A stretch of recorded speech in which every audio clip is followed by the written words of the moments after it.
பூர்ச்சி ஜனதா கட்சி நிறுவனர் அபிஜித் திப்கே கைது செய்யப்பட உள்ளதாக தகவல் வெளியாகியிருக்கிறது. உச்சநீதிமன்ற தலைமை நீதிபதி சூரியகாந்த் வேலையில்லாத இளைஞர்களை கரப்பான் பூச்சிகள், ஒட்டுண்ணிகள் என விமர்சித்த விவகாரம் சர்ச்சையானதை தொடர்ந்து கரப்பான் பூச்சி ஜனதா கட்சி என்ற நையாண்டி குழு சமூக ஊடகத்தில் கடந்த மாதம் தொடங்கப்பட்டது. இதற்கு ஏராளமானோர் ஆதரவு தெரிவித்ததால் பெரும் பேசு பொருளாக மாறியிருக்கிறது. இந்நிலையில் நீட் தேர்வு முறைகேடுகள் மற்றும் வினாத்தாள் கசிவு காரணமாக லட்சக்கணக்கான மாணவர்களின் எதிர்காலம் பாதிக்கப்பட்டுள்ளதாக கூறி மத்திய கல்வி அமைச்சர் தர்மேந்திர பிரதான் பதவி விலக வேண்டும் என வலியுறுத்தி டெல்லி ஜந்தர் மந்திரில் அமைதி போராட்டம் நடத்தப்போவதாக கரப்பான் பூச்சி ஜனதா கட்சியின் தலைவர் அபிஜித் திப்கே தெரிவித்துள்ளார். இதற்காக ஜூன் 6ஆம் தேதி இந்தியா வரும்போது விமான நிலையத்தில் தன்னுடன் இணையுமாறு திப்கே தனது ஆதரவாளர்களை வலியுறுத்தியுள்ளார்.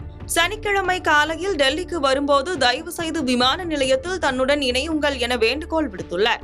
அது மட்டுமல்லாமல் விமான நிலையத்திலேயே தான் கைது செய்யப்பட வாய்ப்பு இருப்பதாக தீப்கே கூறியிருக்கிறார். அவ்வாறு கைது செய்யப்பட்டாலும் போராட்டம் தொடர வேண்டும் என அவர் வலியுறுத்தியிருக்கிறார்.